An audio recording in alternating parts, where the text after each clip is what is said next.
হযরত আবু মুসা আশআরী রাদিয়াল্লাহু আনহু হতে বর্ণিত, তিনি নিজ বাড়িতে ওযু করে বাইরে গেলেন এবং তিনি মনে মনে বললেন, আজ আমি অবশ্যই আল্লাহর রসূল সাল্লাল্লাহু আলাইহি ওয়াসাল্লামের সাহচর্যে থাকব।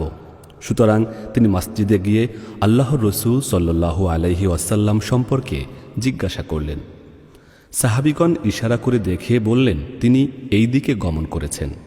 আবু মুসা আশআরী রাদিয়াল্লাহু আনহু বলেন, আমি সেদিকে চলতে লাগলাম এবং তার সম্বন্ধে জিজ্ঞাসা করতে থাকলাম।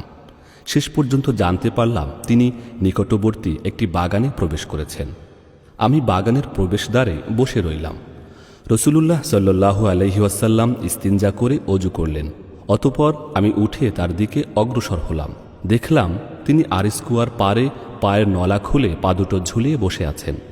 আমি তাকে সালাম দিয়ে আবার ফিরে এসে প্রবেশপথে বসে রইলাম আর মনে মনে বললাম, আজ আমি অবশ্যই আল্লাহর রসূল সাল্লাল্লাহু আলাইহি ওয়াসাল্লামের দ্বার রক্ষক হব। এর কিছুক্ষণ পর হযরত আবু বকর রাদিয়াল্লাহু আনহু এসে দরজায় ধাক্কা দিলেন। আমি জিজ্ঞেস করলাম, কে আপনি? তিনি উত্তরে বললেন, আমি আবু বকর। আমি বললাম, একটু অপেক্ষা করুন। তারপর আল্লাহর রসূল সাল্লাল্লাহু আলাইহি ওয়াসাল্লামকে বললাম, হে আল্লাহর রসূল, আবু বকর ভেতরে প্রবেশের অনুমতি চাচ্ছেন। তিনি বললেন, তাকে অনুমতি দাও, সেই সাথে জান্নাতের সুসংবাদও জানিয়ে দাও।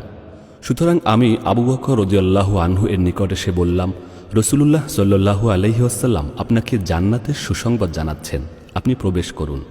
আবু বকর রাদিয়াল্লাহু আনহু প্রবেশ করলেন এবং কুয়ার পাড়ে রসূলুল্লাহ সাল্লাল্লাহু আলাইহি ওয়াসাল্লামের ডান দিকে পায়ের নলার কাপড় তুলে পা দুখানি কুয়াতে ঝুলিয়ে বসে পড়লেন। আমি পুনরায় দ্বার প্রান্তে ফিরে এসে বসে গেলাম। মনে মনে বললাম, আমার ভাইকে অজু করা অবস্থায় ছেড়ে এসেছি, অজুর পরে সে আমার পেছনে আসবে। আল্লাহ যদি তার কল্যাণ চান তাহলে তাকে এখানে নিয়ে আসবেন। হঠাৎ আরেকজন এসে দরজায় কড়া নাড়ল। আমি জিজ্ঞাসা করলাম, কে? জবাব এলো, ওমর ইবনুল খাত্তাব। আমি বললাম, একটু থামুন। অতঃপর আমি রসূলুল্লাহ সাল্লাল্লাহু আলাইহি ওয়াসাল্লামের কাছে এসে নিবেদন করলাম, ওমর প্রবেশের অনুমতি চাচ্ছেন।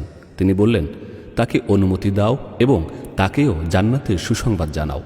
সুতরাং আমি ওমরের নিকট এসে বললাম, রসূলুল্লাহ সাল্লাল্লাহু আলাইহি ওয়াসাল্লাম আপনাকে প্রবেশের অনুমতি দিচ্ছেন এবং জান্নাতের শুভ সংবাদও জানাচ্ছেন। তিনিও ভেতরে প্রবেশ করলেন এবং কুয়ার পাড়ে আল্লাহর রসূল সাল্লাল্লাহু আলাইহি ওয়াসাল্লামের বাম পাশে পা ঝুলিয়ে বসে পড়লেন। আমি আবার ফিরে এসে বসে পড়লাম।